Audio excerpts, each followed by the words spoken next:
Bismillahirrahmanirrahim. Assalamualaikum warahmatullahi wabarakatuh. Alhamdulillahirabbil alamin. Nahmaduhu wa nasta'inuhu wa nastaghfiruh wa na'udzu billahi min syururi anfusina wa min sayyiati a'malina. May yahdihillahu fala mudhillalah wa may yudhlilhu fala hadiyalah. Asyhadu an la ilaha illallah wa asyhadu anna Muhammadar abduhu wa rasuluh la nabiyya wa la rasula ba'dah. Alhamdulillah, tidak hentinya ucapan syukur kita haturkan kehadirat Allah Subhanahu wa taala yang meskipun hari ini tanggal merah, namun ibu-ibu masih dimudahkan langkah kakinya untuk bisa hadir di majelis ilmu, dan itu bagian dari sebuah nikmat yang harus kita syukuri, karena nikmat yang tidak diberikan oleh Allah kepada yang lainnya. Mungkin di luar sana ada yang sedang menikmati liburan, ada yang mungkin sedang bersantai di rumah. Tapi ketika kita memudahkan langkah kaki kita untuk hadir di majelis ilmu, semoga setiap langkah yang kita tapaki dari rumah menuju ke tempat ini, senantiasa Allah berikan kepada kita kemudahan jalan untuk bisa masuk surganya Allah. Setiap putaran roda kita yang kita laju dari rumah menuju majelis ilmu, semoga bisa menggugurkan dosa-dosa kita dan mengangkat derajat kita di sisinya. Amin ya rabbal alamin. Dan kita berada di bulan Rajab, di mana bulan Rajab adalah salah satu dari keempat bulan yang disebutkan oleh Allah sebagai bulan yang haram atau bulan yang suci. Kenapa disebut bulan yang haram? Karena segala macam keburukan dan kemaksiatan diharamkan. Maka ketika diharamkan di bulan tersebut, atau kalau di Mekah Madinah disebut tanah haram, maka di kedua kota tersebut diharamkan keburukan, maka di tempat atau di bulan yang diharamkan keburukan, maka menjadi tempat atau bulan yang suci. Maka di bulan Rajab, di mana 4 bulan yang disebutkan sebagai Ashhuril Hurum atau bulan-bulan yang haram ini, yang 3 mutawaliyat terletak secara berurutan, dimulai dari Dzulqa'dah, Dzulhijjah, Muharram, dan satu lagi terletak agak jauh yaitu bulan Rajab. Maka fadilah dari keempat bulan suci ini, barang siapa yang melakukan kebaikan ibadah gitu ya, maka dilipat gandakan pahalanya, dan barang siapa yang melakukan dosa dan kemaksiatan juga dilipat gandakan dosanya. Maka hati-hati betul dalam melakukan segala sesuatu, baik apa yang kita ucapkan dengan lisan, apa yang kita batin di hati, apa yang kita ketikkan dengan jari, di status gitu ya, di story. Maka setiap yang kita lakukan dari kebaikan atau keburukan itu ada tanggung jawab yang harus kita pertanggungjawabkan di hadapan Allah. Jadi di bulan Rajab, karena salah satu dari keempat bulan yang haram, saya tidak mau lagi ibu-ibu yang sudah ngaji kesana kemari, sudah bertahun-tahun hadir di majelis ilmu, masih melakukan amalan-amalan yang tidak sesuai dengan tuntunan. Karena memang biasanya ibu-ibu itu sukanya kalau dapat share WA itu sekedar copy paste, teruskan gitu ya, sampai ada tulisannya diteruskan, pesan ini diteruskan berkali-kali gitu ya. Kadang dalam satu hari aja kita bisa dapat share yang sama aja di beberapa grup WA.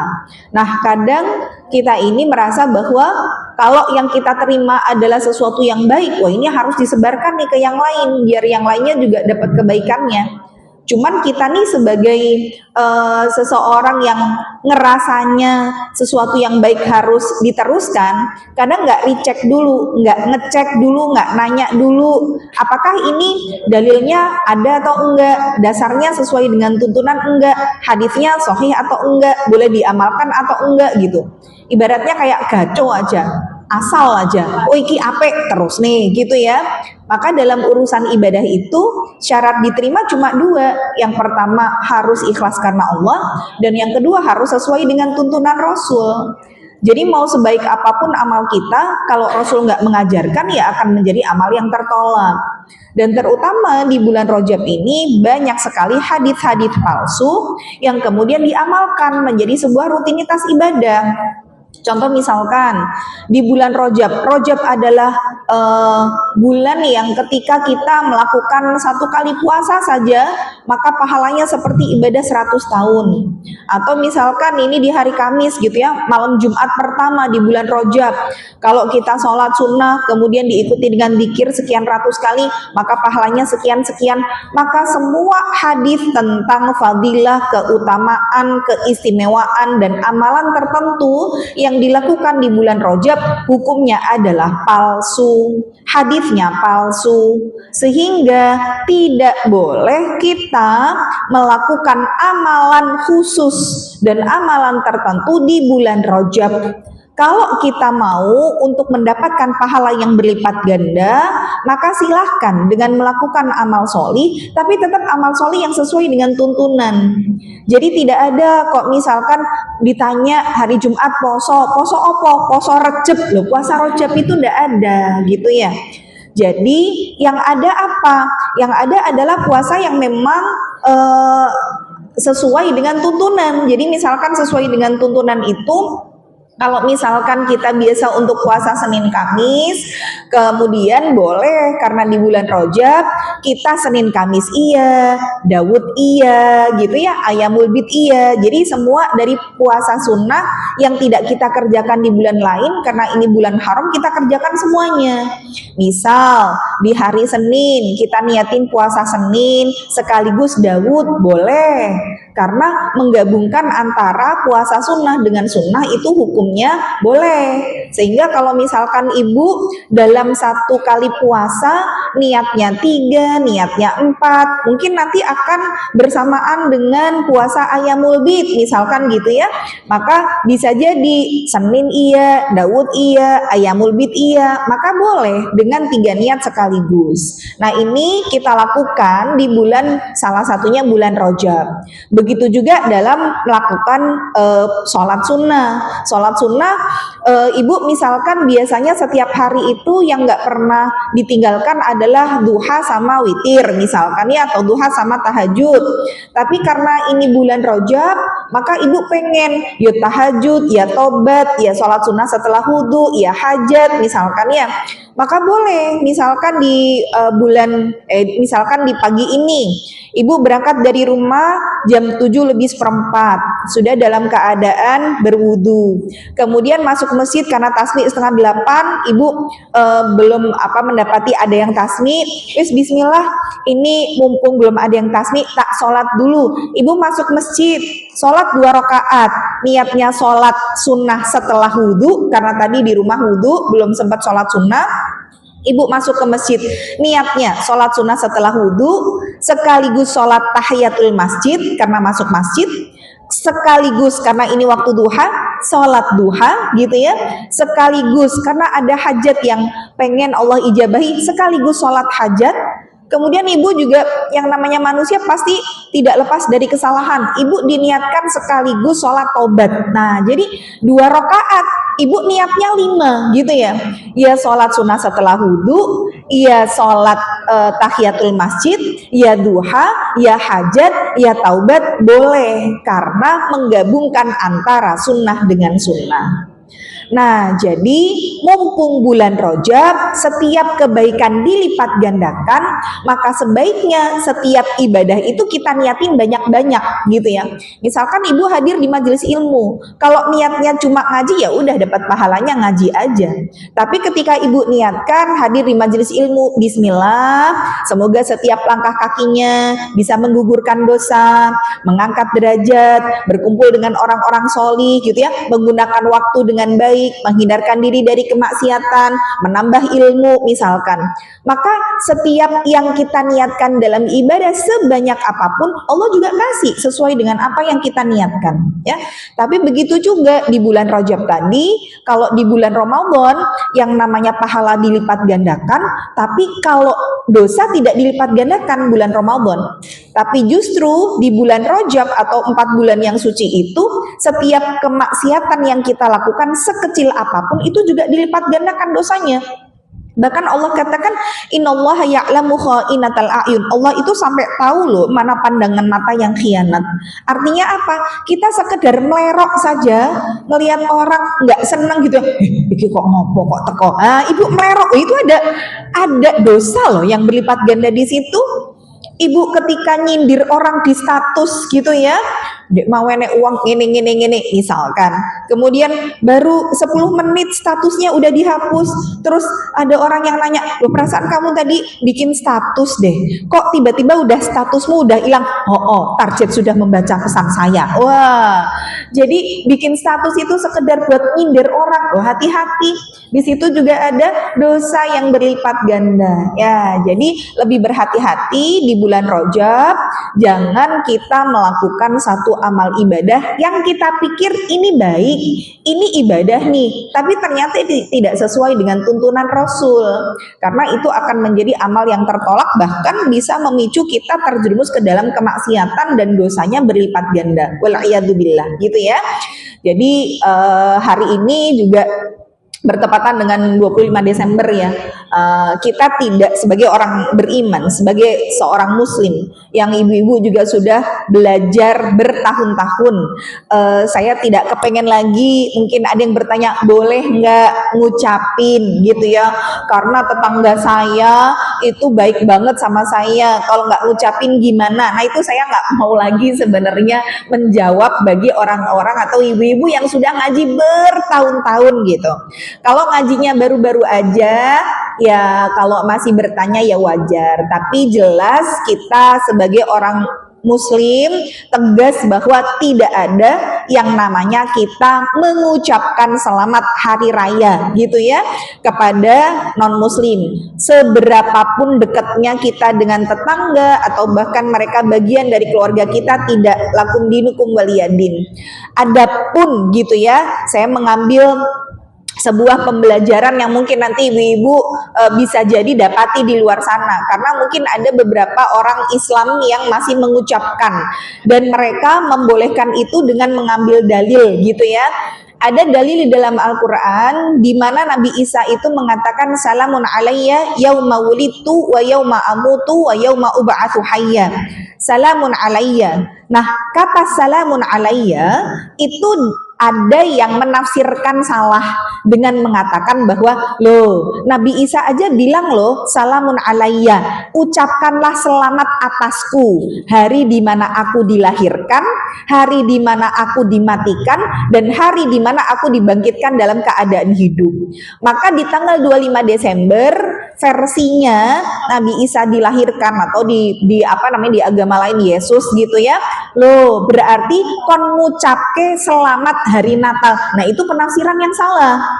Karena kalimat salamun alayya artinya bukan ucapkan selamat atasku, tapi salamun alayya adalah Allah telah menyelamatkan aku di hari di mana aku dilahirkan, hari di mana aku dibangkitkan, dimatikan dan dibangkitkan dalam keadaan hidup. Jadi jangan salah kaprah memahami ayat ini sebagai pembolehan kita mengucapkan selamat hari raya kepada agama lain gitu ya. Dan selamat itu sebenarnya adalah sebagai sebuah pengukuhan. Jadi pengukuhan itu berarti kita mengakui gitu ya. Misalkan anak kita lulus S1 jadi sarjana, terus kita bilang selamat ya nak, barakallahu fi ilmik misalkan, semoga Allah memberkahi ilmumu, sudah selesai S1-nya. Kita mengucap selamat berarti kita mengakui bahwa dia memang sudah selesai dari pembelajaran S1-nya.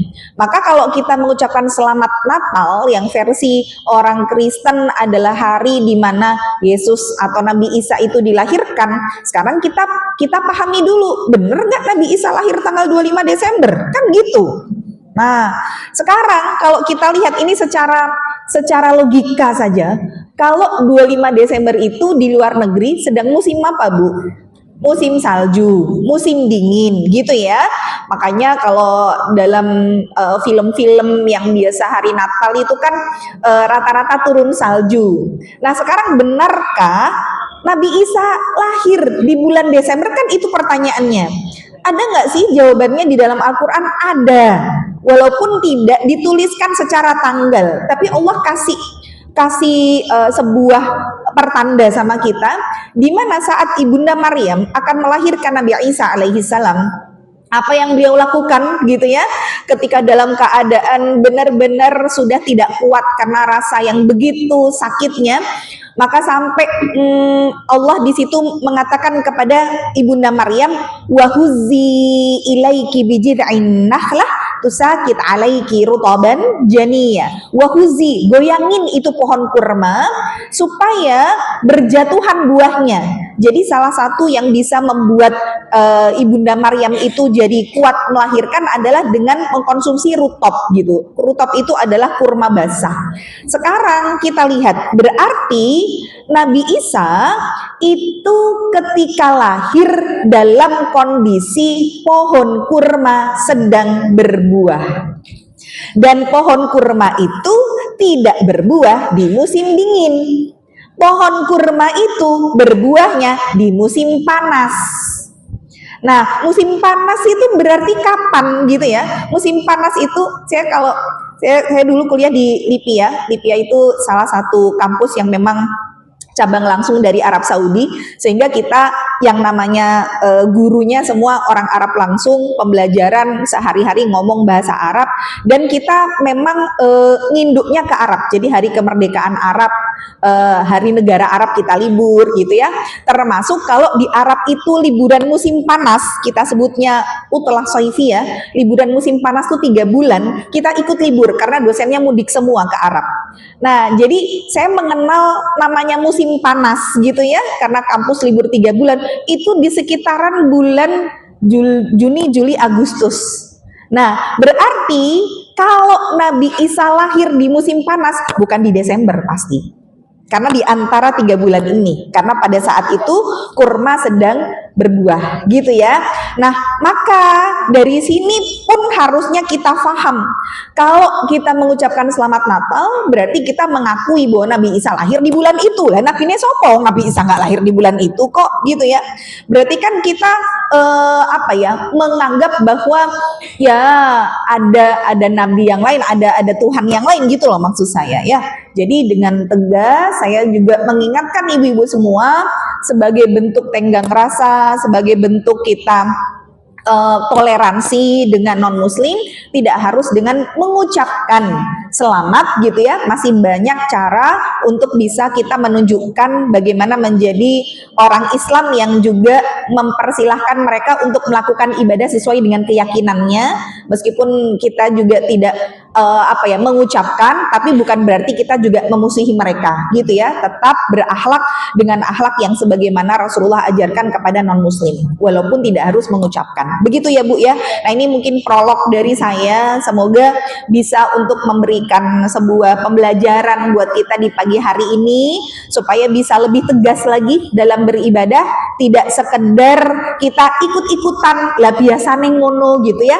Saya tidak mau kita itu masih mengambil pendapat bahwa lah biasanya gitu, bukan lagi membenarkan kebiasaan. Itu namanya membenarkan kebiasaan nih. Biasanya kayak gitu. Nah, sekarang kita rubah, setelah kita belajar, kita mencoba untuk membiasakan kebenaran. Ya, ini yang benar, ini yang kita biasain. Sehingga orang Islam ketika melakukan suatu amal harus didasari dengan ilmu. Karena kalau yang namanya ilmu, kalau orang beramal saja tanpa didasari ilmu, ya amalnya akan jadi batil, akan jadi rusak. Tidak setiap niatan kita yang baik itu diterima sama Allah. Ada orang yang ketika dia membaca hadis sholat raka'ataini minal fajri, 2 rakaat sholat fajar itu pahalanya khairun minad dunya wa ma fiha, lebih baik daripada dunia seisinya. Kalau kita sholat 2 rakaat aja pahalanya lebih besar daripada dunia seisinya, apalagi nek sholatnya 3 ya. Akhirnya kalau ada orang yang sholat fajarnya 3 rakaat, ya malah jadi batil gitu ya. Bukannya dapat pahala lebih besar, malah jadi dapat dosa karena tidak sesuai dengan tuntunan ya. Maka hari ini kita insya Allah belajar lagi tentang kisah sirah sahabiyah gitu ya. Kalau di ilmu-ilmu lain nanti insya Allah sudah banyak ibu-ibu dapatkan. Hari ini kita belajar tentang seorang wanita yang juga luar biasa, namanya adalah Ummu Fadl. Nah, Ummu Fadl itu nama aslinya adalah Lubabah binti Al-Harith. Mungkin ibu-ibu masih sangat asing dengan nama beliau dan mungkin nggak pernah dengar siapa Ummu Fadl, siapa itu Lubabah gitu ya. Jadi Ummu Fadl itu berarti dia punya anak namanya Fadl gitu ya. Jadi di dalam bahasa Arab itu kita dianjurkan, sebenarnya di dalam Islam dianjurkan yang namanya berkunyah. Nah, berkunyah itu kita memberikan julukan nama kita menggunakan nama anak. Makanya kalau misalkan nih ibu punya anak, biasanya dijadikan nama itu, kunyah itu nama anak pertama biasanya. Kalau misalkan ibu nama anak pertamanya perempuan, misalkan Sumayyah, ya jadi Ummu Sumayyah gitu ya. Atau misalkan nama anak pertamanya Abdurrahman, maka ibu jadi Ummu Abdurrahman gitu. Nah, ini sunnah di dalam Islam berkunyah. Maka suatu ketika Aisyah, ketika Rasulullah bersabda, para wanita berkunyahlah kalian dengan nama anak-anak kalian. Maka Aisyah yang tidak punya anak ini kemudian bertanya kepada Rasul, ya Rasulullah, bagaimana aku mau berkunyah sedangkan aku tidak memiliki anak? Maka Rasulullah mengatakan, berkunyahlah dengan nama dari anak adikmu. Nah, jadi berkunyah dengan nama ponaan boleh bu, kalau kita nggak punya anak. Maka Aisyah pun berkunyah dengan nama keponakannya yaitu Abdurrahman, maka menjadi Ummu Abdurrahman. Nah, ini sunnah. Beda lagi nanti kalau lakop. Lakop itu julukan. Jadi kalau kunyah tadi pakai nama anak, kalau lakop itu julukan. Misalkan kayak Khalid bin Walid, lakopnya apa? Julukannya apa? Saifullah al-Maslul, pedang Allah yang terhunus. Nah, itu namanya lakop gitu ya. Maka Khalid bin Walid, contoh ketika saat itu beliau kan ahli strategi perang. Setiap peperangan sama beliau diikuti. Tapi yang menarik, beliau itu justru meninggalnya bukan di medan perang. Meninggalnya itu justru di atas tempat tidur karena sakit. Sampai beliau katakan, ya Allah, aku itu dengan segala macam peperangan aku ikuti, tapi kenapa kok aku tidak ditakdirkan matinya itu dalam keadaan terbunuh? Maka salah satu sahabat beliau mengatakan begini, wahai Khalid, engkau adalah pedang dari pedang-pedangnya Allah, dan Allah itu nggak rela kalau pedangnya atau pedangnya Allah itu kok tewasnya di tangan musuhnya. Jadi Allah itu kepengen untuk mencabut pedangnya dengan tangannya sendiri. Jadi ibaratnya kayak kalau sampai Khalid terbunuh, berarti kan pedangnya Allah kalah dong dengan musuhnya Allah. Maka Allah memang tidak takdirkan Khalid tewas di tangan musuh, melainkan karena sakit. Nah, itu namanya lakop ya. Nanti ada misalkan lakop yang lain, ada Ja'far, misalkan Ja'far bin Abu Thalib, itu juga pamannya Rasul. Beliau punya julukan At-Tayyar. At-Tayyar itu yang terbang, atau di satu sisi yang lain punya julukan Dzul Janahain, yang memiliki dua sayap. Kenapa dijuluki begitu? Karena pada saat perang Mu'tah, tangan beliau itu terpotong dua-duanya, putus, putul. Maka beliau akhirnya dikasih sama Allah sebagai pengganti kedua tangannya itu berupa sayap yang akhirnya beliau bisa terbang. Makanya beliau dijuluki At-Tayyar atau Dzul Janahain. Nah, jadi itu namanya lakop gitu ya. Maka Ummu Fadl di sini adalah sebuah kunyah karena beliau memiliki anak bernama Fadl, namun nama aslinya adalah Lubabah binti Al-Harith. Siapa sih sebenarnya sosok wanita yang akan kita bahas ini? Saya mengawali dari bagaimana seorang wanita itu sebenarnya yang disebut hebat, bukan yang dirinya hebat, bukan yang dirinya tampil, tapi yang dia bisa menghebatkan orang-orang yang ada di sekitarnya. Antara menghebatkan anak, atau menghebatkan suami gitu ya, atau menghebatkan ayah. Jadi sebenarnya ibu nih disebut hebat kalau bisa mendukung, mendorong laki-laki yang ada di sekitar ibu untuk bisa hebat. Hebat tuh artinya adalah expert gitu ya, ahli di bidangnya, tapi tetap semua tujuannya adalah li'i'la'i kalimatillah. Semua tujuannya adalah untuk dakwah, untuk menegakkan agama Allah. Maka kita lihat di dalam hadis bagaimana kemudian Rasulullah bersabda, khairun nisa'il alam atau khairun nisa'i ahlil jannah, sebaik-baik wanita dunia atau sebaik-baik wanita penghuni surga itu kan ada 4 berdasarkan dari urutan lahirnya. Yang pertama ada Asiyah binti Muzahim, istri Fir'aun. Yang kedua ada Maryam binti Imran, ibunya Nabi Isa. Yang ketiga ada Khadijah binti Khuwailid, istri Rasulullah. Dan yang keempat ada Fatimah bintu Rasulillah, istrinya Ali atau anaknya Rasul. Nah, benang merah dari keempat wanita hebat ini ternyata bukan terletak pada kehebatan mereka yang tampil di hadapan publik, bukan. Tapi mereka menghebatkan sosok laki-laki yang ada di belakangnya. Bagaimana Fatimah menghebatkan suami dan ayahnya, bagaimana Khadijah menghebatkan suaminya, bagaimana Maryam menghebatkan putranya, dan Asia menghebatkan yang bukan siapa-siapanya. Makanya Asia itu julukannya adalah ibu ideologis. Kenapa? Karena beliau nggak punya anak kandung, beliau juga nggak punya ayah yang bisa dihebatkan. Suaminya Fir'aun gitu ya. Tapi dengan beliau mengangkat anak Nabi Musa alaihissalam gitu ya, beliau didik Nabi Musa sampai menjadi seorang nabi. Maka inilah ibu ideologis yang terkadang hebat, tapi bukan berasal dari kekerabatan atau keluarga. Makanya sosok ibu ideologis ini nanti versinya banyak. Bisa kita jadi seorang guru gitu ya, bisa menjadi seorang orang tua asuh gitu. Tapi ketika kita mendidik siapapun mereka yang bisa kita dorong dengan tujuannya untuk dakwah, nah kita ini menjadi orang-orang yang bisa menjadi khairun nisa'il alam, atau sebaik-baik wanita dunia dan sebaik-baik wanita penghuni surga. Nah, berarti kita ngerti ya bahwa wanita itu poin utamanya bukan menghebat tapi menghebatkan. Nah, sekarang bagaimana sosok Ummu Fadl ini? Beliau juga menghebatkan. Menghebatkan siapa? Pertama, beliau adalah istri dari seorang laki-laki yang luar biasa yang juga menjadi pamannya Nabi, yaitu Abbas bin Abdul Muthalib. Nah, jadi Abbas ini suami dari Lubabah atau Ummu Fadl. Dan dari pernikahan antara Lubabah dengan Abbas dikaruniai 6 orang anak. Salah satunya ini yang menjadi sebuah lakop ataupun di dalam Islam disebut sebagai turjumanul Quran. Turjumanul Quran itu penerjemah Al-Quran, ahli tafsirnya Al-Quran, dan habrul ummah, tintanya umat. Saking memang beliau punya pemahaman Islam yang luar biasa di usia yang relatif masih sangat muda. Siapa yang bisa menebak kira-kira namanya sama nanti dengan nama ayahnya? Kira-kira siapa namanya? Ibnu Abbas, atau nama aslinya adalah Abdullah bin Abbas. Karena bapaknya Abbas ya, maka anaknya disebut Ibnu Abbas, atau nama aslinya adalah Abdullah bin Abbas. Abdullah bin Abbas itu di usia yang masih 13 tahun Rasulullah wafat.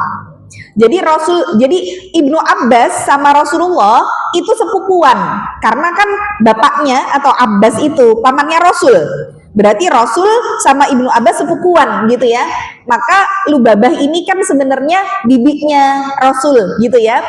Maka dari Ibnu Abbas itu yang disebut sebagai turjumanul Quran atau habrul ummah, beliau di usia masih 13 tahun saat Rasul wafat, tapi pemahaman ilmu agamanya sudah sekali bersahabat-sahabat yang mereka profesional, yang mereka besar, seperti Abu Bakar, Umar. Padahal Abu Bakar dan Umar itu umurnya unda-undi sama Rasul.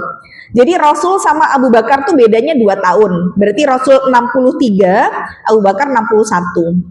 Abu Bakar sama Umar bedanya juga 2 tahun. Nah, berarti Ibnu Abbas umur 13 tahun, tapi pemahaman ilmu agamanya itu sekali berorang 60-an tahun. Masya Allah. Nah, tentu seorang anak yang hebat tidak lahir begitu saja kalau tidak didasari dengan seorang ibu yang hebat untuk mencetak beliau, gitu ya. Maka disinilah kita membahas bagaimana kisah dari Ummu Fadl ya. Rasulullah bersabda ada 4 orang wanita, arba'atun minan nisa, yang 4 orang wanita itu disebut sebagai wanita mukminah karena ternyata 4 wanita ini mereka adalah adik kakak. Jadi ada 4 orang perempuan yang dipuji sama Rasulullah sebagai orang mukmin yang teguh keimanannya, dan mereka berempat ini adalah kakak beradik. Yang pertama adalah Ummu Fadl ini. Jadi kakak beradik 4 perempuan itu siapa aja? 1 Ummu Fadl, menikah dengan Abbas gitu ya. Yang kedua Maimunah binti Harith. Maimunah binti Harith ini adiknya nih. Maimunah binti Haris istrinya siapa kira-kira? Rasulullah Sallallahu Alaihi Wasallam. Jadi Maimunah itu istri Rasul yang terakhir kali dinikahi. Nanti dinikahinya dulu awal mungkin berapa tahun yang lalu ya, kita membahas tentang sirah Maimunah binti Harith. Jadi beliau istri Nabi yang terakhir kali dinikahi di sekitar tahun 7 Hijriah setelah terjadinya perang Khaybar. Jadi perang Khaybar itu perang untuk melawan orang-orang Yahudi. Jadi orang-orang Yahudi itu kan mereka banyak berkumpul di Madinah, tapi mereka sudah sekian kali untuk menyelisihi janjinya sampai akhirnya diperangi sama Rasul, dan Rasulullah mengalami kemenangan mutlak. Padahal Khaybar itu sebuah kawasan yang memang dia subur banget. Nah nanti setelah perang Khaybar gitu ya, Rasulullah menikahi Maimunah, dan setelah Khaybar itu bisa ditaklukkan, Rasulullah menikahi putri dari kepala suku Yahudi itu. Siapa namanya kira-kira? Sofiyah binti Huyai gitu ya. Kalau misalkan kita agak loncat lagi biar ibu bisa nyambung, karena ibu tuh kalau diceritain saiki kelingan sesok lali gitu ya.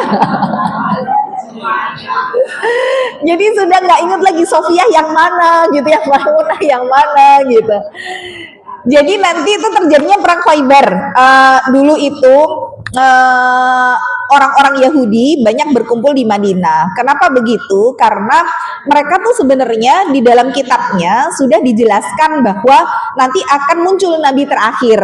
Nah, nabi terakhir itu nanti munculnya di sekitar Gurun Paran. Jadi Gurun Paran itu antara Mekah dan Madinah. Nah, nanti munculnya dari situ. Akhirnya orang-orang Yahudi nih yang notabene mereka banyak kemudian dari Palestina hijrahlah ke Madinah karena mau nunggu nabi terakhir yang bakalan muncul itu. Dan mereka udah sesumber ya bahwa nanti, jadi mereka bilang nih sama orang Madinah, nabi terakhir bakalan diutus. Nanti nabi terakhir kalau diutus ya bakalan berkoalisi dengan kita dan akan memerangi kalian semua dan kalian kalah. Nah itu jadi mereka udah sesumber mau ngalahin orang Madinah. Lah kok beken kuali gitu ya. Nah, jadi mereka tuh sudah sesumbar bahwa nabi terakhir itu bakalan lahir dari keturunan yang sama kayak mereka. Karena orang Yahudi itu kan keturunannya Nabi Musa alaihissalam gitu ya. Sedangkan Nabi Musa nanti garis ke atas itu mulai dari Nabi Ibrahim kemudian kepada Nabi Ishak. Ibrahim kepada Nabi Ishak, nanti generasi ke bawahnya ada Nabi Yakub, Yusuf, Ayub gitu ya, Daud, Musa, Harun, Zulkifli. Nah itu satu garis keturunan sampai kepada Nabi Ishak yang notabene ini garisnya orang Yahudi. Nah sehingga orang Yahudi itu sudah kepedean bahwa nanti nabi terakhir juga bakalan dari golongan yang sama kayak kita gitu. Ternyata ketika bapaknya Sofiyah atau Huyai gitu ya, Huyai itu pentolannya orang Yahudi yang sudah sesumbar bakalan menjadi pengikutnya nabi terakhir dari golongan itu, berangkatlah menuju ke Madinah, dan di Madinah itu dia beserta dengan anak buahnya gitu ya, pamannya Sofiyah juga, itu setiap hari nungguin nabi terakhir muncul karena kabarnya sudah mulai hijrah nih dari Mekah ke Madinah. Akhirnya setiap pagi di waktu matahari belum terbit dia sudah uculuk gitu ya, naik ke tempat yang tinggi ngenteni gitu mana nabi terakhir. Kok ternyata nggak datang sampai maghrib gitu, sampai matahari terbenam mereka tidak mendapati, baru mereka pulang. Besoknya gitu lagi nungguin dari matahari terbit sampai matahari terbenam, nunggu nabi terakhir itu yang bakalan muncul. Lah kok ternyata Rasulullah datang, tercelek mereka. Loh, ini nabi terakhir. Kenapa kok bukan dari golongan yang sama kayak kita? Karena Rasulullah itu keturunannya dari Nabi Isa alaihissalam.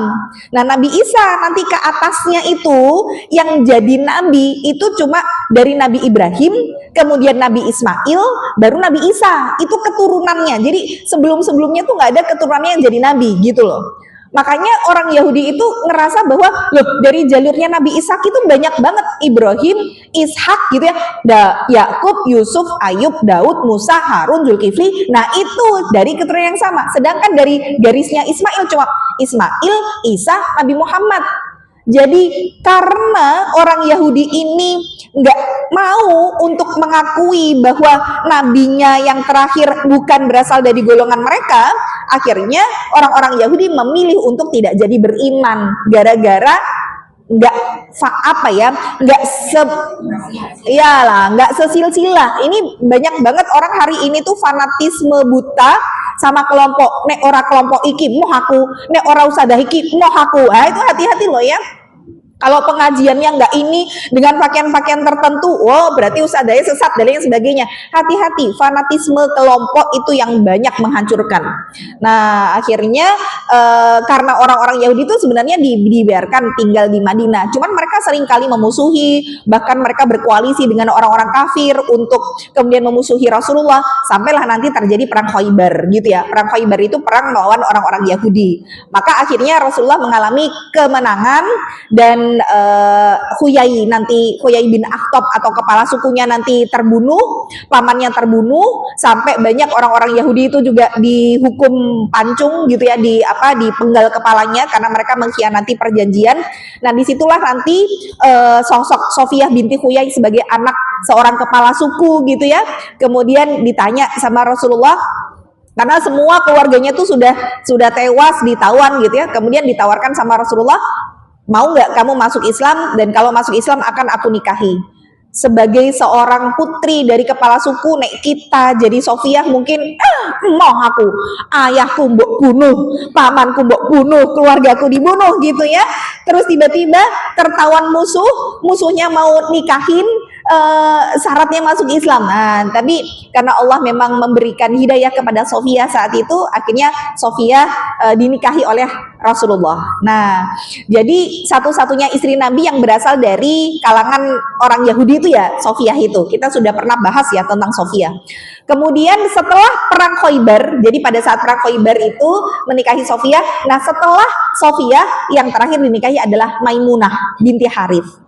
Maimunah ini adiknya Lubabah, adiknya Ummu Fadl gitu ya. Jadi ketika Rasulullah bersabda ada 4 wanita mukminah yang sangat teguh keimanannya, itu 1 Lubabah, 2 Maimunah. Lubabah tadi istrinya Abbas, Maimunah itu istrinya Rasul, dan yang ketiga Asma binti Umais. Asma binti Umais ini kita pernah bahas. Beliau adalah seorang sahabat yang menikah dengan 3 tokoh besar. Nah, 3 tokoh besar pertama, beliau menikah dengan Ja'far bin Abi Thalib yang tadi saya spill di awal, yang punya lakop julukan yang memiliki 2 sayap tadi. Nah, itu suami pertama dari Asma binti Umais ya. Setelah meninggal Ja'far, beliau menikah dengan Abu Bakar As-Siddiq. Nah, berarti Masya Allah gitu ya, afdalus sahabah.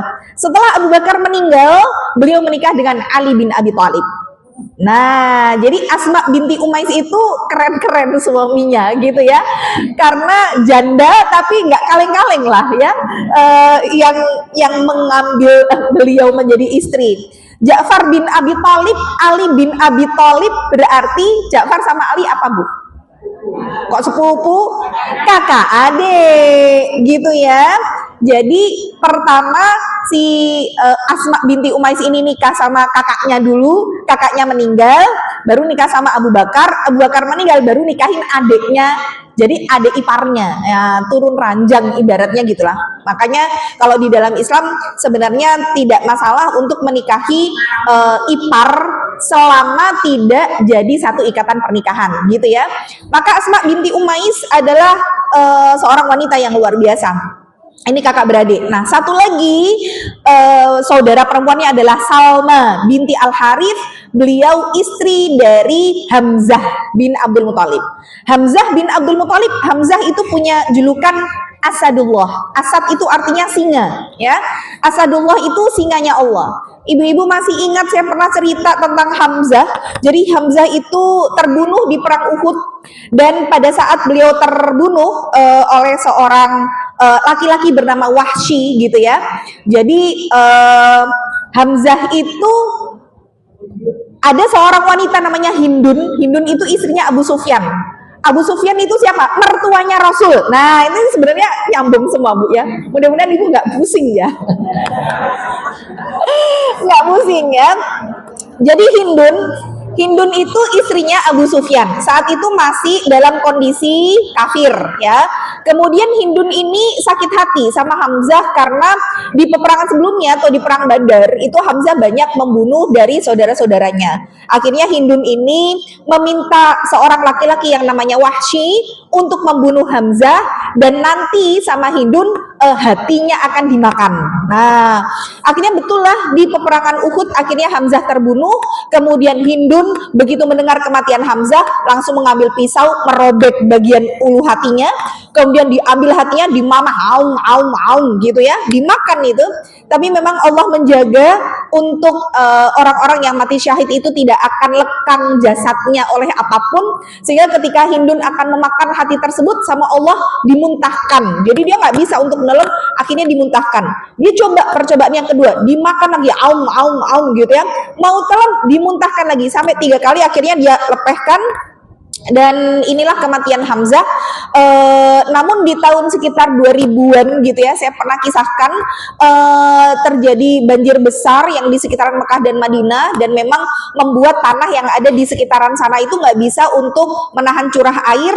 Jadi tanah sana itu kalau udahnya hujan deras ya udah ngecembeng gitu loh, jadi membentuk banjir. Ketika banjir melanda itu sekitar tahun 2000-an, membuat jenazah-jenazah yang ada di pekuburan Uhud itu keluar jasadnya. Dan para ulama saat itu memfatwakan, karena mereka ditanya sama masyarakat bagaimana kami harus mengebumikan kembali jasad para syuhada Uhud ini, karena jasadnya masih utuh-utuh Bu, padahal sudah 1400 tahun yang lalu meninggalnya. Akhirnya dikebumikanlah. Nah, yang salah satu teridentifikasi itu Hamzah. Dan pada saat ditemukan, nanti Bu googling aja, masih ada beberapa foto yang memang agak nggak jelas, tapi sempat bisa terlihat lah wajahnya.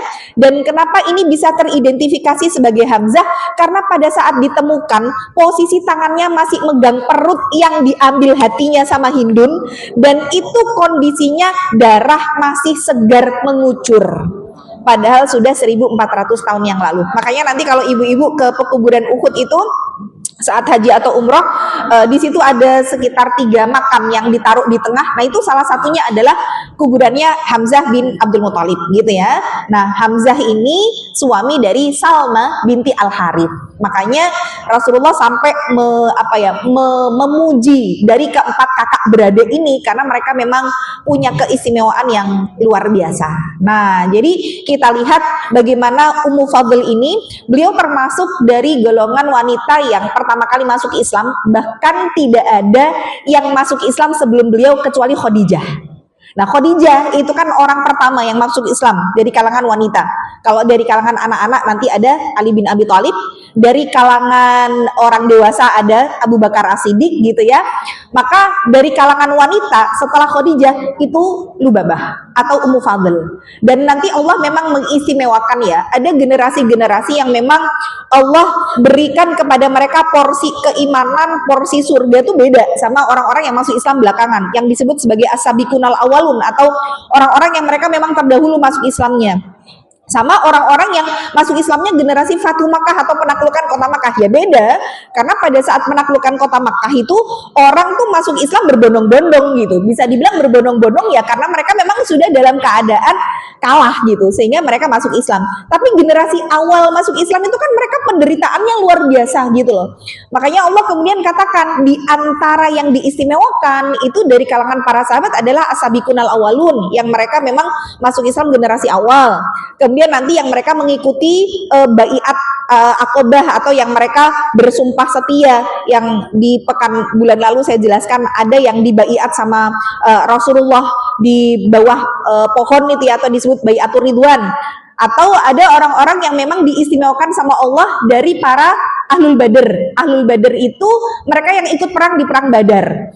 Jadi orang-orang yang ikut di perang Badar, kata Allah lewat Rasul adalah i'malu masyitum fa inni qad ghafartu lakum. Lakukan apa yang ingin kalian lakukan karena aku telah mengampuni dosa kalian. Artinya orang-orang yang mereka berperang di perang Badar itu, kalaupun setelah itu mereka melakukan kemaksiatan, itu sama Allah dosanya sudah diampuni. itu Ahlul Badr ya.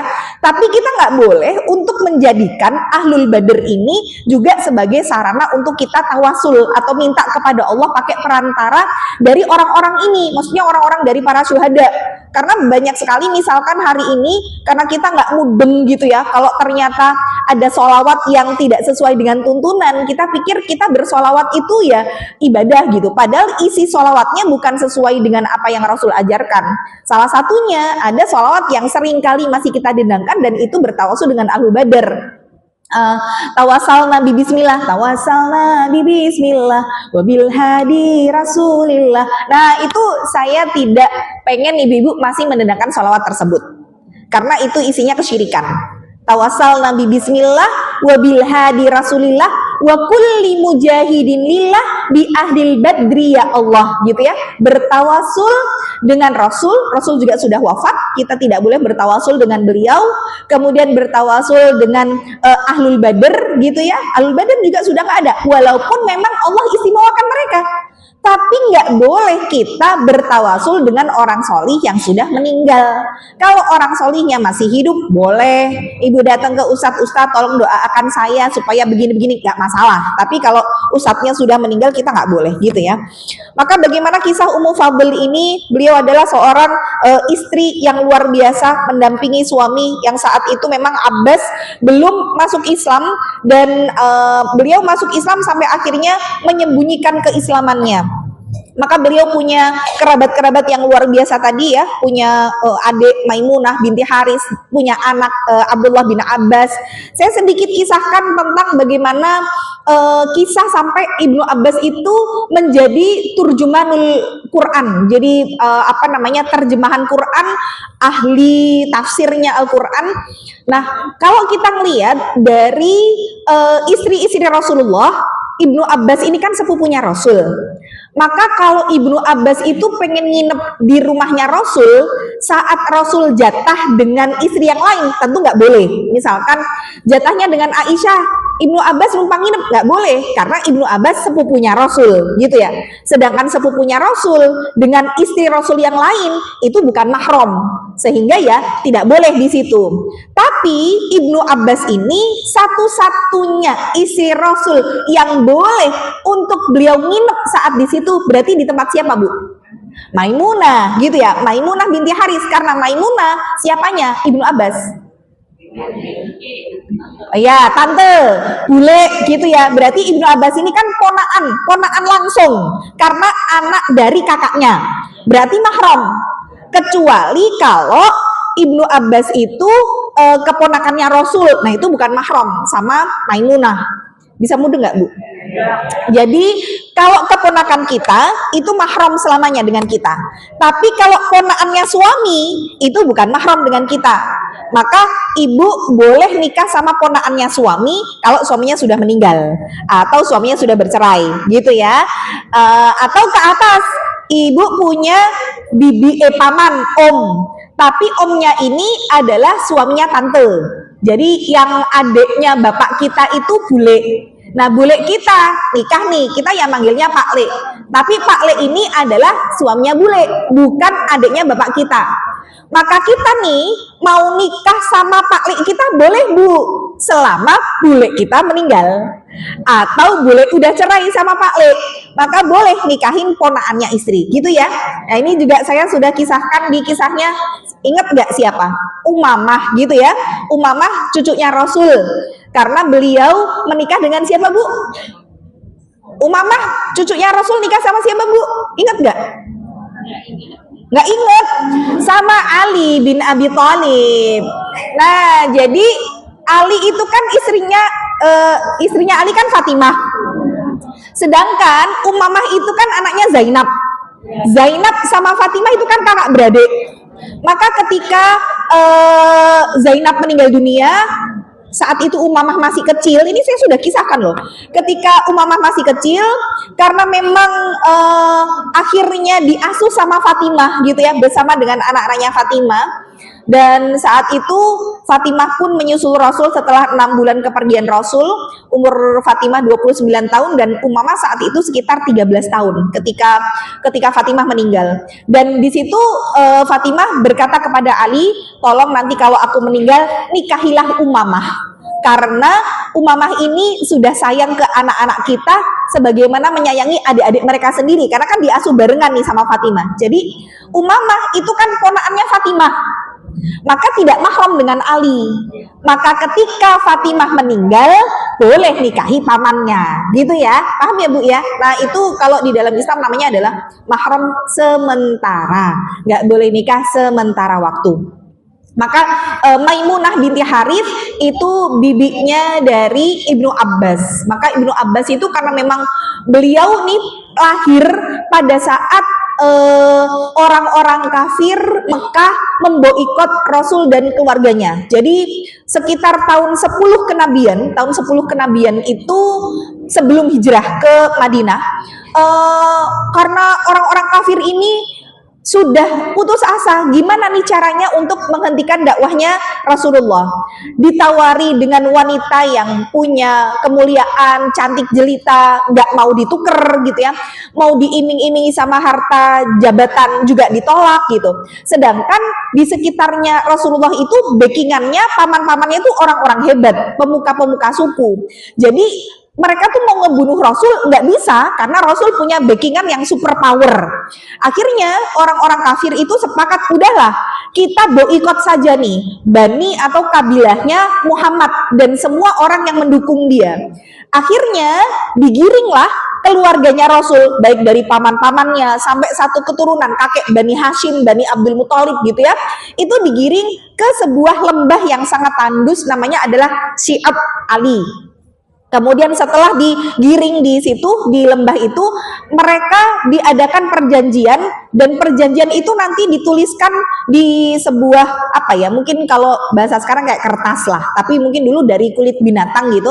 Kemudian ditaruh di dalam sebuah tempat yang sangat secure, yang sangat aman, ditaruh di dalam Ka'bah. Jadi udah ditulis, dimasukin lagi ke wadah, dimasukin ke dalam Ka'bah. Jadi memang Ka'bah tuh dulu bagi orang-orang kafir juga tempat yang sakral gitu ya. Nah, perjanjian ini dituliskan bahwa nggak ada yang boleh untuk menolong mereka, berjual beli sama mereka, membantu mereka. Jadi benar-benar diboikot total. Dari orang-orang yang berada di luar Mekah, kalau masuk ke Mekah membawa kafilah dagang, nggak boleh jual beli sama mereka. Dari kekerabatan yang mereka mau ngebantu sekedar makanan juga nggak boleh, jadi diancam akan dibunuh. Jadi benar-benar pada saat pemboikotan itu yang berlangsung selama 3 tahun, itu kondisinya benar-benar parah, sampai dengan Khadijah yang saat itu umurnya sudah mulai diboikot itu, Khadijah umur 62 tahun. Jadi sudah sakit-sakitan, sampai makan itu makan daun-daunan yang gatal gitu, mulutnya gatal semua karena sudah nggak punya apa-apa mereka. Nah, di kondisi itulah Abu Thalib, pamannya Rasul yang memang juga non-muslim ya, tapi mendukung dakwah beliau, itu ikut diasingkan. Dan Abu Thalib umurnya sudah 80 tahun saat itu. Nggak kebayang gimana 3 tahun diasingkan gitu ya. Sampai akhirnya sudah 3 tahun itu mereka terus, Rasul juga minta sama Allah untuk segera diberikan solusi. Barulah kemudian Allah ngabarin bahwa surat perjanjian yang ditulis, ditaruh di dalam Ka'bah yang sebenarnya nggak bisa untuk dirusak dengan cara apapun, sudah habis dimakan rayap. Nah, sampai cuma tinggal tersisa tulisan Allah aja. Karena dulu tuh orang mengucapkan Allah itu ya memang sebuah sesuatu yang familiar gitu ya, demi Allah, walaupun tidak menyembah Allah kita gitu maksudnya, tapi memang Tuhan lah versi mereka. Akhirnya begitu mendengar kabar itu, Rasulullah kemudian berkata kepada pamannya, "Wahai pamanku, Allah sudah mengatakan kepadaku bahwa perjanjian itu sudah hancur dimakan rayap. Ayo kita segera siap-siap memakai pakaian yang terbaik, kita menuju ke hadapan Ka'bah, berkata kepada para pemuka-pemuka suku, bilang benar nggak apa yang disampaikan oleh Allah? Kalau itu memang sudah hancur, berarti perjanjiannya batal." Nah, itulah sampai akhirnya proses pemboikotan 3 tahun akhirnya berakhir, dan dalam kondisi itu akhirnya Abu Thalib sakit-sakitan, dan beliau setelah pemboikotan meninggal dunia. Jarak 1 bulan itu Khadijah meninggal dunia. Makanya di tahun itu disebut sebagai Amul Huzni atau tahun kesedihan, yang memang benar-benar kondisi Rasul kehilangan dua pembesar gitu ya, dua penolong, dua pendukung. Yang satu memang mendukung dengan beliau dibantu secara harta oleh Khadijah, sedangkan pamannya itu benar-benar ditolong, dibantu, tidak ada yang satupun berani menyentuh beliau. Nah, akhirnya setelah Amul Huzni atau tahun kesedihan itulah Rasul akhirnya diusir dari Mekah. Pertama lari ke Taif, ternyata di Taif dilempari batu gitu ya, beliau tidak bisa diterima dengan baik di Taif. Sampai akhirnya Allah bukakanlah Madinah Al-Munawwarah dengan wasilah dari Mus'ab bin Umair, sampai akhirnya Rasul bisa diterima dengan baik di Madinah. Nah, kisahnya begitu, gitu ya. Maka di proses pemboikotan itulah Ibnu Abbas lahir. Nah, paham ya? Nah, jadi memang pada saat itu Lubabah sendiri, karena juga masih jadi satu keturunan, masih paman bibinya, ikut diasingkan. Nah, pada saat diasingkan disitulah kemudian Ibnu Abbas lahir. Pada saat itu orang-orang kafir tuh bilang sama Lubabah ini, kamu tidak akan pernah melahirkan bayi laki-laki. Karena memang di kalangan orang Arab punya anak laki-laki itu bisa dibilang kekuatan gitu, dan sebuah aib kalau dalam satu keluarga nggak ada anak laki-laki. Makanya Rasulullah itu kan disebut abtar. Abtar itu terputus dari kebaikan karena anaknya kan perempuan semua. Sampai orang-orang kafir mengatakan kepada Rasul, mengolok-olok, Muhammad abtar, Muhammad abtar, Muhammad terputus dari kebaikan, Muhammad dilupakan. Karena kalau anak perempuan menikah kemudian punya anak, maka yang dipakai binnya kan bin bapaknya, kakeknya kan hilang gitu ya. Kayak misalkan saya, kakek saya, mama saya tuh masih marga Sungkar, Abdullah Sungkar kakek saya lah, tapi kakek saya nikah sama orang Watu Kelir. Nah, jadi orang Jawa gitu lah. Akhirnya mama saya mukanya muka Jawa, tapi masih dapat marga Sungkar. Sedangkan bapak saya, mama saya nikah sama orang Sunda. Jadilah saya nggak ada Sungkarnya kan gitu ya. Jadi memang keturunan itu kan akhirnya ke bapak gitu. Ibu akhirnya terlupakan walaupun punya nasab yang sebagus apapun. Maka Rasulullah pun diolok-olok gitu. Muhammad abtar, Muhammad akan dilupakan, Muhammad akan tidak dikenal orang gitu. Turunlah nanti surat Al-Kautsar yang menjelaskan bahwa bukan kamu yang terputus dari kebaikan, tapi merekalah yang tidak mengenal Islam yang terputus dari kebaikan. Allah janji dengan Rasul itu nggak punya anak laki, tapi nama Rasul tetap terus dikenang. Pada saat adzan dan iqamah nama Rasul dikumandangkan, saat sholawat kita juga mengucapkan nama Rasul, itu janjinya Allah ya kepada Rasul. Nah, jadi Lubabah pun juga diolok-olok, kamu nggak akan pernah bisa punya anak laki-laki. Sampai akhirnya Rasulullah kemudian mengatakan, wahai Lubabah gitu ya, wahai bibi, engkau akan melahirkan seorang bayi laki-laki yang nanti akan diberikan hikmah oleh Allah. Kemudian Lubabah ini masih nggak percaya, masa sih, kan dulu nggak ada USG ya Bu ya, jadi nggak tahu nih anaknya laki perempuan. Ternyata betul beliau melahirkan seorang bayi laki-laki, dan Rasulullah di situ berkata kepada Lubabah, nanti kalau lahir anakmu datanglah kepadaku, aku doakan dia. Bener, lahirlah Ibnu Abbas, dibawa, begitu lahir cenger Bu, langsung dibawa ke Rasul. Disinilah Rasul pertama kali mentahnik beliau. Nah, ini akhirnya menjadi sunnah di dalam Islam. Jadi kalau ada bayi lahir sebelum disusui atau biasanya IMD gitu ya, inisiasi menyusui dini, itu afdolnya adalah ditahnik terlebih dahulu. Ditahnik itu gimana? Makan kurma gitu ya, kemudian kurmanya dimamah. Ini boleh untuk yang mentahnik, tidak harus bapak. Boleh misalkan yang mentahnik ustadz, nggak masalah. Kita minta sama ustadz tolong tahnik anak saya. Jadi nanti ustadznya makan kurma di mamah gitu ya, sambil didoakan. Kemudian sudah agak lembut, ini dikeluarkan, kemudian dimasukkan ke mulut bayi, ditempelkan di bagian langit-langit, dan di bagian langit-langit sedikit agak dikerik-kerik gitu. Biar apa? Ini biar langit-langitnya atau mulutnya tidak kasap. Biasanya memang kalau bayi itu kan mulutnya tajam ya, sehingga ketika dia ASI ibunya kadang memang membeset sampai lecet. Nah, itu salah satu fungsi tahnik. Jadi tahnik itu dengan kurma ya. Maka yang dilakukan Rasul ketika Ibnu Abbas lahir, langsung dibawa, ditahnik sama Rasulullah, kemudian didoakan sama Rasul di situ. Inilah doa Rasul yang akhirnya menjadi wasilah atau perantara untuk beliau mendapatkan hikmah dan pemahaman tafsir yang luar biasa. Nah, ini doa pertama. Nanti doa kedua, kemudian pada saat Ibnu Abbas sekitar umur masih 7-8 tahun. Nah, beliau karena memang semangatnya untuk mempelajari Islam itu sudah kelihatan dari sejak kecil gitu ya, maka beliau izin numpang nginep di rumahnya Maimunah tadi.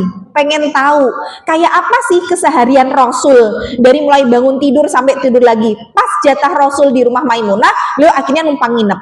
Nah, di malam itu pada saat pertengahan malam Rasulullah bangun, anak kecil Bu, sekitar 7-8 tahun, ikutan bangun. Oh, Rasul bangun, beliau bangun.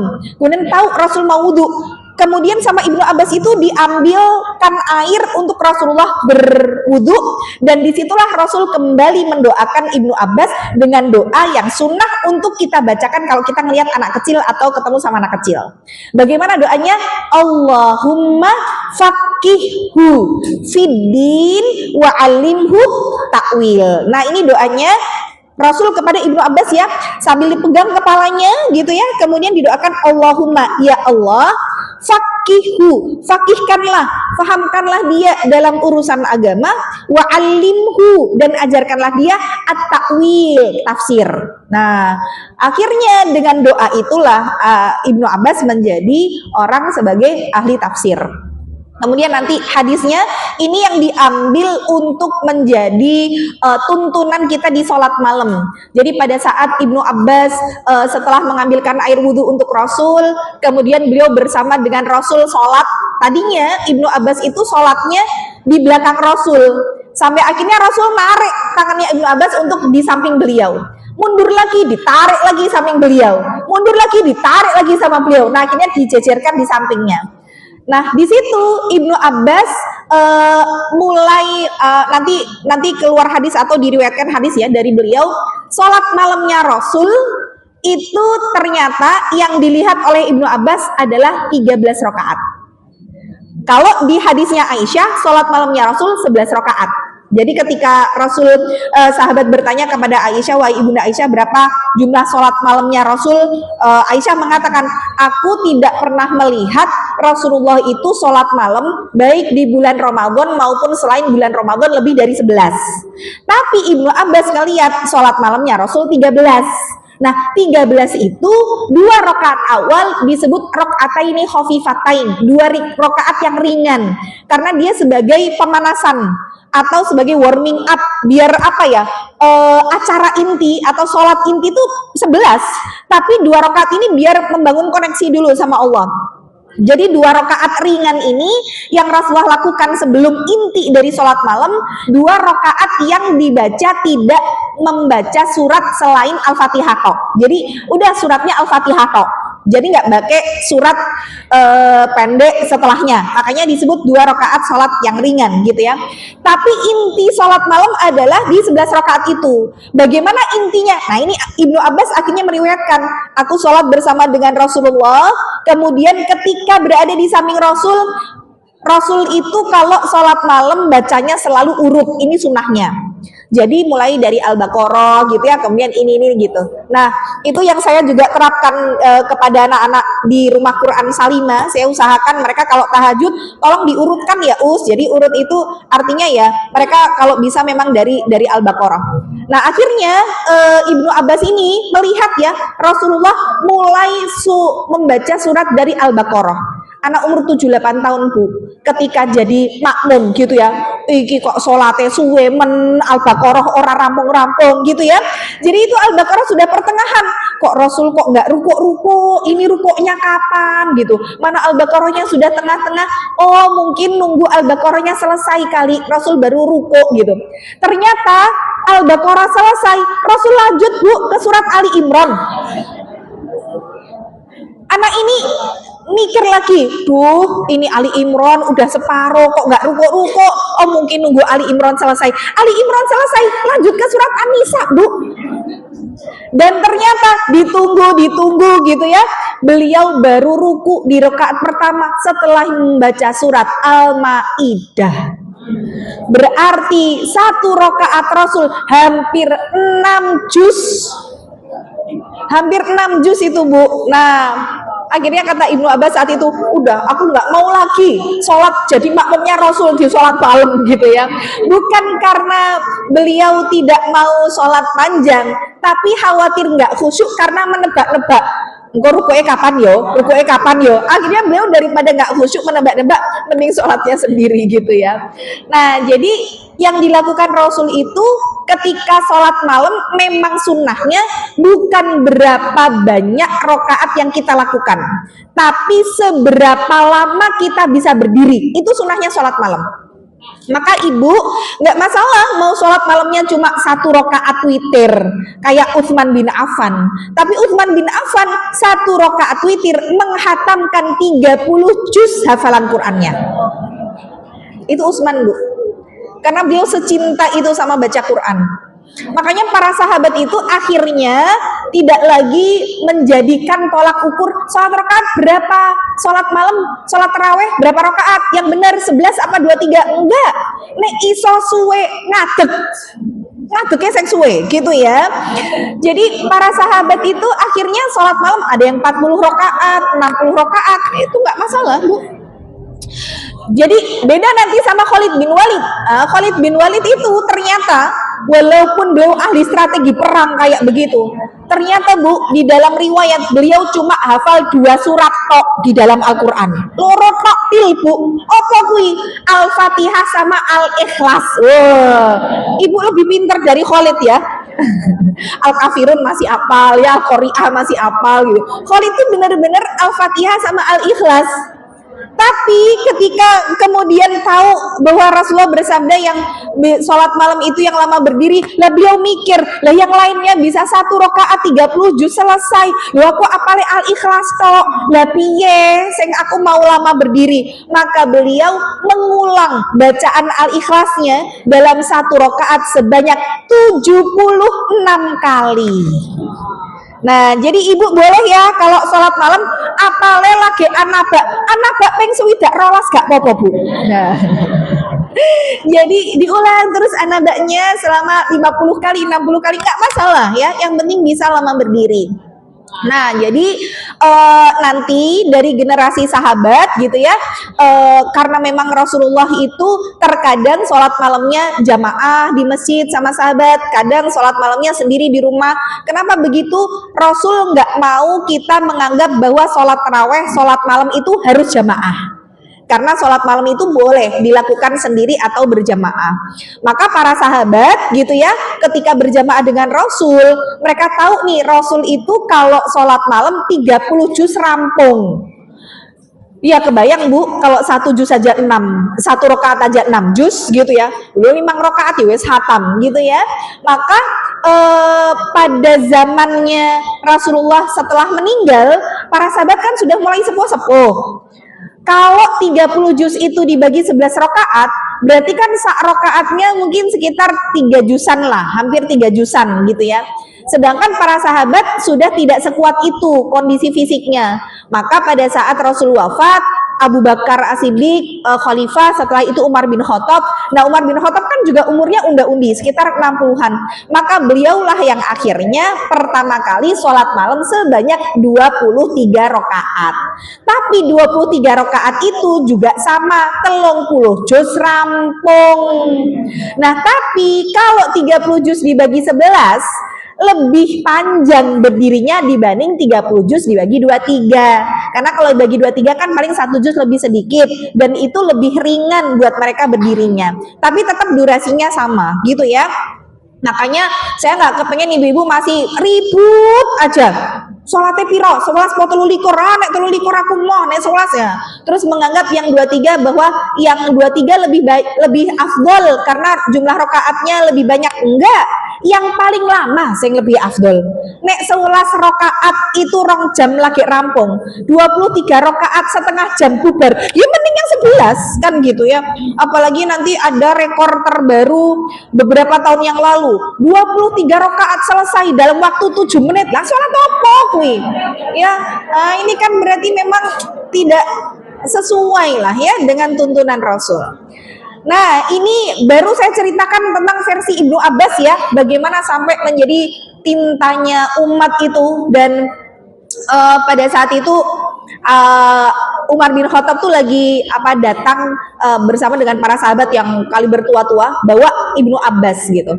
Kata sahabat-sahabat yang senior ini sampai bilang, ngapain kamu bawa anak ingusan itu ke sini, anak kecil kok dibawa ke sini ke orang-orang tua, ibaratnya umur 10 tahun 11 tahun kok ngumpule karo sing swidak tahun itu kan yo orang mantuk, ngapain anak ini dibawa ke sini. Sampai katanya Umar bin Khattab, kalian tidak tahu bagaimana cara dia menafsirkan, dites gitu ya. Coba kalian nih para laki-laki, apa yang kalian pahami tentang surat Idza jaa nasrullahi wal fath? Masing-masing bilang, oh itu bentar lagi kemenangan Allah akan tiba, oh bentar lagi Islam akan jaya, oh sebentar lagi banyak orang yang masuk Islam. Semua menafsirkan begitu. Ditanya nih Ibnu Abbas, bagaimana pendapatmu Ibnu Abbas, apa yang kau lihat dari tafsir surat An-Nasr? Maka beliau mengatakan, turunnya surat An-Nasr adalah sebuah pertanda bahwa Rasulullah sebentar lagi akan meninggal dunia dan keberadaannya bersama dengan kita tidak lagi lama. Nangislah di situ para sahabat. Iya, karena ketika Islam sudah jaya, Islam sudah menang, Allah kan melihat bahwa ini yang diutus sudah menyempurnakan, ya wes rampung tugasnya. Kalau tugasnya sudah selesai ya berarti kembali kepada yang mengutus gitu ya. Maka itu diantara tafsirnya Ibnu Abbas yang tidak bisa dipahami oleh para sahabat. Nah, tentu hebatnya beliau sebagai tintanya umat ini, umur 13 tahun Bu. Pemahamannya Masya Allah luar biasa. Tentu tidak lepas dari didikan seorang ibu. Ibunya bernama Ummu Fadl atau Lubabah binti Al-Haris. Bagaimana kisah lagi tentang beliau, apa saja kehebatan-kehebatannya, insya Allah dilanjutkan di bulan depan gitu ya, di pertemuan yang akan datang. Iya, mudah-mudahan ibu-ibu nggak lupa ya. Jadi nanti saya nggak perlu nyambungin lagi dari mana gitu loh. Jadi saya sudah tinggal connecting aja ya. Nggak iki sekomen di iki sopo iki sudah ini sopo. Itu ya, semoga bisa bermanfaat untuk ibu-ibu semua apa yang hari ini disampaikan, dan kita bisa mengambil ibroh yang banyak tentang bagaimana kehebatan beliau ya. Barakallahu fikum, ini saja yang bisa saya sampaikan. Kurang lebihnya saya mohon maaf. Wabillahi taufiq wal hidayah. Wassalamualaikum warahmatullahi wabarakatuh.